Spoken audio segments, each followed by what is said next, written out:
अस्सलाम वालेकुम वरहमतुल्लाहि वबरकातुहू। मेरे एजुकेशनल यूट्यूब चैनल की गाइडेंस पर आप सभी स्टूडेंट्स का बहुत बहुत इस्तकबाल है।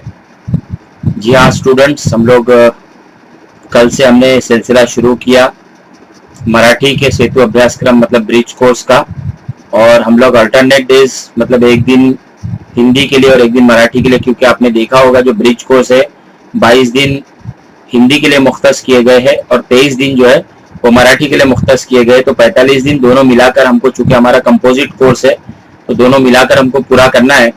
तो 22 दिन हिंदी का कोर्स हम लोग पढ़ेंगे और 23 दिन हम लोग मराठी का कोर्स पढ़ेंगे। कल हमने जो है मराठी का जो कोर्स था वो अपडेट किया था डे 1 का। 3 गाने जो है वो सुर और ताल के साथ में और ढोलक की आवाज के साथ में गाते हुए मैंने आप लोगों को शेयर किए थे। उम्मीद है उसी तरह के गाने जो है वो असातिज़ा आपसे सुनना चाहेंगे। तो बड़े अच्छे गाने थे। अगर आपने नहीं देखा है तो अभी मेरे चैनल पर विजिट कीजिए ये वीडियो देखने के बाद, और वो जो है ब्रिज कोर्स भी आप देख लीजिए डे 1 का। तो हम लोग आए हैं हिंदी के अभ्यासक्रम की तरफ, मतलब हिंदी के सिलेबस की तरफ। हिंदी के ब्रिज कोर्स का आज का हमारा पहला दिन 9th स्टैंडर्ड के लिए। तो चलिए हम लोग शुरुआत करते हैं 9th स्टैंडर्ड से। तो सबसे पहला दिन एक मतलब पहले दिन जो क्षेत्र है हमारा वो श्रवण का क्षेत्र है, मतलब सुनना। उसमें अपेक्षित कौशल जो हमको दिया गया है वो है गद्य पद्य विधाओं का रस ग्रहण करते हुए सुनना सुनाना, सुनते समय कठिन लगने वाले शब्दों मुद्दों अंशों का अंकन करना। मतलब ये आज का अपेक्षित कौशल है और इसको हमको पूरा करना है कि गद्य पद्य विधाओं को रस ग्रहण करते हुए हमको सुनना भी है और सुनाना भी है। और सुनते समय जो कठिन, या कठिन तो हम लोग नहीं कहेंगे बल्कि ये कह सकते हैं कि जो आने वाले नए शब्द है वो नए शब्दों को सुनना और वो नए शब्दों को, उनके मुद्दों को और उनके अंशों का हमको अंकन करना है यहाँ पर। तो चलिए हम लोग शुरुआत करते हैं। आओ पता करे से। सबसे पहले हमको ये पता करना है कि हमारे देश में मनाए जाने वाले विविध त्योहारों के बारे में बताने के लिए कहे और समझाए। ये शिक्षक का काम है कि वो अध्यापक जो है वो अपने स्टूडेंट्स को विविध त्योहारों के बारे में बताएगा। जैसे आप जानते हैं कि हमारा जो मुल्क है, हमारा जो देश है भारत देश, इसमें अलग अलग मजहब के मानने वाले लोग रहते हैं। तो हमने देखा है यहाँ पर कि हिंदू भी है, मुसलमान भी है, सिख भी है, ईसाई भी है, बुद्ध मजहब के मानने वाले लोग भी है, जैन मजहब के मानने वाले लोग भी है। अलग अलग त्योहार यहाँ पर मनाए जाते हैं। अगर हम उन खास त्योहारों की बात करें तो होली है, दिवाली है और गणेशोत्सव का त्यौहार मनाया जाता है हिंदुओं की जानिब से। और अगर हम मुसलमानों की बात करें तो ईद का जो है, दोनों ईदें, ईद उल जुहा और जो है रमजान के मुबारक महीने के बाद आने वाली ईद, ईद उल फित्र मनाई जाती है। और बहुत सारे त्यौहार है जो हमारे जो है क्रिश्चियन भाई भी मनाते हैं, चाहे वो 25 दिसंबर यानी हम लोग क्रिसमस का दिन उसे कहते हैं, या फिर न्यू ईयर का प्रोग्राम वो बड़े धूमधाम से मनाया जाता है। दीगर मजहब के मानने वाले लोग भी बड़े धूमधाम से त्यौहार मनाते हैं। तो इन त्योहारों की जानकारी मैंने आप लोगों को दी। अब दूसरा जो है वो मुद्दा है अध्यापक विद्यार्थियों को निम्नलिखित पंक्तियों का मौन वाचन करने के लिए स्वयं समझने के लिए प्रेरित करेंगे।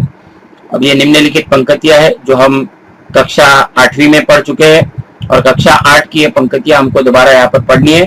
तो चलिए मैं भी इसमें आपकी मदद कर देता हूँ, आपको पढ़कर सुनाता हूँ कि जलाते हो क्यों तुम दीप स्नेह भर भर, अपने दिलों के दीप तो जलाओ। तो प्यारे बच्चों, मैं समझ रहा हूँ कि आप लोगों को मजा आ रहा होगा। अगर आप लोग इसी तरह पढ़ने की कोशिश करेंगे तो इंशाल्लाह आप बहुत अच्छे से इस कविता को जो है याद भी कर पाएंगे और इन कविता की पंक्तियों को आप बहुत अच्छे से याद कर सकते हो।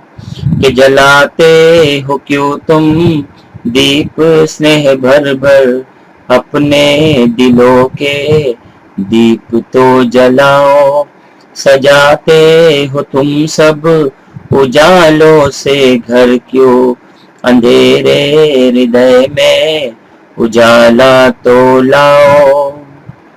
कहीं तो दिवाली कहीं सोनापन है, कहीं झूम खुशियाँ कहीं गम ही गम है। कहीं तो दिवाली कहीं सोनापन है, कहीं झूम खुशियाँ कहीं गम ही गम है। उन दीन दुखियों के दुख को मिटाओ, अपने दिलों के दीप तो जलाओ। तो इस तरह से अगर आप लोग कविता पढ़ेंगे तो आप लोगों को कविता समझ में भी आएगी और बहुत अच्छे से आप इनकी पंक्तियों को जो है याद कर सकते हो। और जब याद कर लेंगे तो परीक्षा में जब इस पे प्रश्न पूछे जाते हैं तो लिखना हम लोग को आसान हो जाता है। चलिए आगे बढ़ते हैं हम। जो एक्टिविटीज यहाँ पर हम पूरी कर चुके हैं हमारी।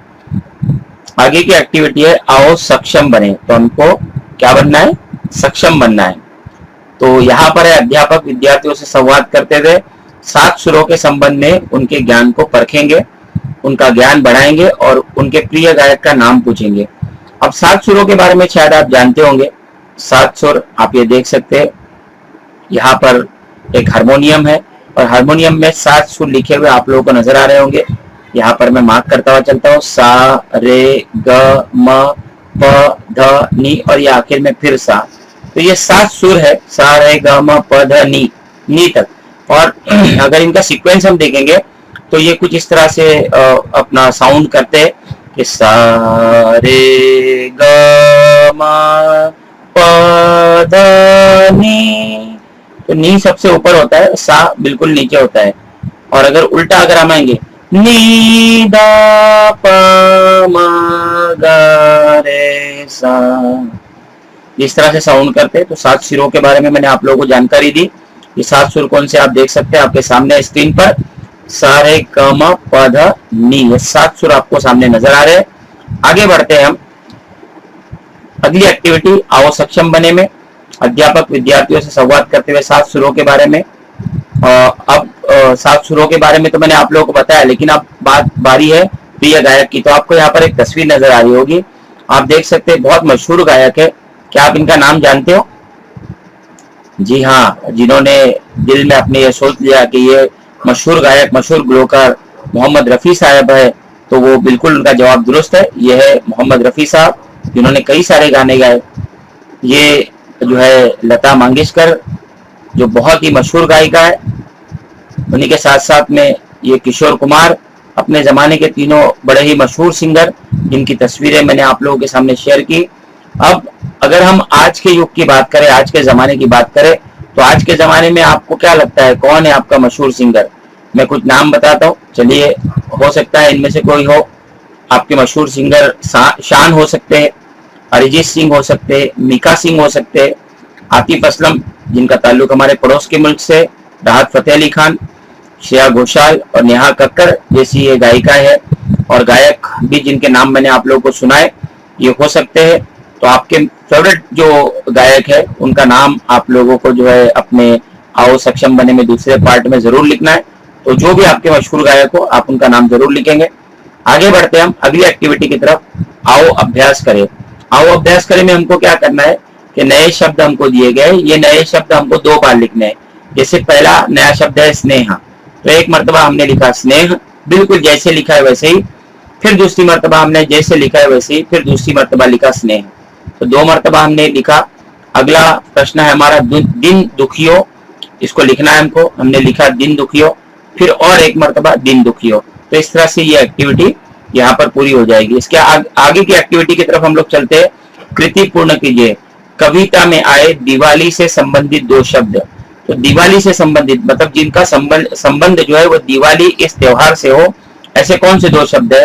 तो वो 2 शब्द है, एक है दीप और दूसरा शब्द है सजाते। मतलब सजाना मुराद है, जहाँ सजाना आ गया वो कोई त्योहार होता है और दिवाली में अक्सर सजाया जाता है। तो सजाते और दीप ये 2 ऐसे शब्द है जिनका ताल्लुक जो है वो दिवाली से है। चलिए आगे बढ़ते हैं हम। आओ सृजन करें। आओ सृजन करें, दिन दुखियों के दुख को दूर करना चाहिए, इस विषय पर अपने विचार लिखिए।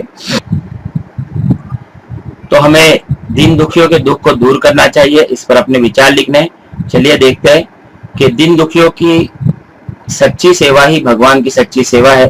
एक पुरानी कहावत है कि नर में नारायण बसते हैं, अर्थात प्रत्येक मनुष्य के शरीर में भगवान का वास है। इसलिए हमें अगर भगवान की सेवा करनी है तो उनकी आराधना करनी और उनको प्रसन्न करना है, तो हमें गरीबों, असहायों और निर्बलों अर्थात दिन दुखियों की सेवा करनी चाहिए। भगवान कहते हैं कि भले तुम दिन रात मेरी मूर्ति को पूजो, दिन रात मेरा नाम जपो, लेकिन तुम्हारे मन में यदि दीन दुखियों के प्रति संवेदना और दया नहीं है, तुम उन लोगों पर अत्याचार करते हो, तो मेरी कितनी भी भक्ति कर लो, मैं प्रसन्न नहीं होने वाला। भगवान कहते हैं कि तुम भले ही दिन में मेरा मात्र एक बार नाम लो, लेकिन तुम्हारे हृदय में दीन दुखियों के प्रति दया है, उनके प्रति प्रेम है और तुम उनकी निस्वार्थ भाव से सेवा करते हो, तो मैं मात्र उसी से प्रसन्न हो जाता हूँ। तो दीन दुखियों के दुख को दूर करना चाहिए। इस विषय पर अपने विचार हम लोग इस प्रकार से प्रकट कर सकते हैं। दूसरा प्रश्न है कि त्योहार मनाते समय प्रदूषण की रोकथाम हेतु आवश्यक सूचनाओं का चार्ट तैयार करना है कि त्योहार मनाते समय किस तरह से चार्ट तैयार कर सकते हैं। तो आप देख सकते हो कि प्रदूषण मुक्त अगर हमें कोई त्योहार मनाना है तो एयर पोल्यूशन है, यहाँ पर बताया गया है, उसके बाद में अर्थ पोल्यूशन है, उसके बाद में सेव हम धरती को किस तरह से बचा सकते हैं। तो ये एक चार्ट बनाया गया है प्रदूषण की रोकथाम हेतु।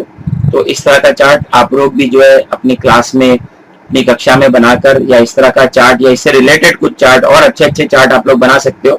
और ये आप जो है अपने ये सेतु अभ्यासक्रम के माध्यम से, ब्रिज कोर्स के माध्यम से आप अपने स्कूल में से सबमिट कर सकते हो। तो इस तरह का चार्ट बनाने पर भी आपको जो है यहाँ पर ये सेतु अभ्यासक्रम का एक काम आपका मुकम्मल हो जाएगा। आगे बढ़ते हैं हम। पूरक साहित्य स्रोत। तो पूरक साहित्य स्रोत यहाँ पर दिया हुआ है कि कक्षा 8वीं हिंदी सुगम भारती की पाठ्य पुस्तक से हृदय का उजाला इस कविता का पठन कीजिए। और आप देख सकते हो कि कॉर्नर पर यहाँ पर आपको एक स्कैनर नजर आएगा, यहाँ पर आप स्कैन करोगे तो ये कविता आपको हृदय का उजाला, ये बहुत अच्छे से आप यहाँ पर देख सकते हो उसको स्कैन करने पर। तो हृदय का उजाला कविता हम चूंकि 8वीं में पढ़ चुके हैं। यहाँ पर आप देख सकते हो, जलाते हो क्यों तुम दीप स्नेह भर भर, अपने दिलों के दीप तो जलाओ से लेकर, ये पूरा बुझे दिल में उनके ज्योति जलाओ, अंधेरे हृदय में उजाला तो लाओ। ये पूरी कविता आपके सामने है। आप इसको जिस स्वर में मैंने पढ़ा था, आप इसको उसी स्वर के साथ में, उसी सुर के साथ में आप पढ़ने का प्रयत्न कीजिए। यही आपका होमवर्क है। तो आज का 9th स्टैंडर्ड का ये ब्रिज कोर्स हमारा यहीं पर खत्म हुआ। बहुत बहुत शुक्रिया। इसी तरह से ब्रिज कोर्स को आगे, मतलब हिंदी मराठी के और ब्रिज कोर्स, चाहे वो 8वीं का हो, 9वीं का हो, 10वीं का हो, उसे देखने के लिए मेरे YouTube चैनल पर बने रहे। इंशाल्लाह रोज अपडेट देने की हम लोग कोशिश करेंगे। बहुत बहुत शुक्रिया। अस्सलाम वालेकुम।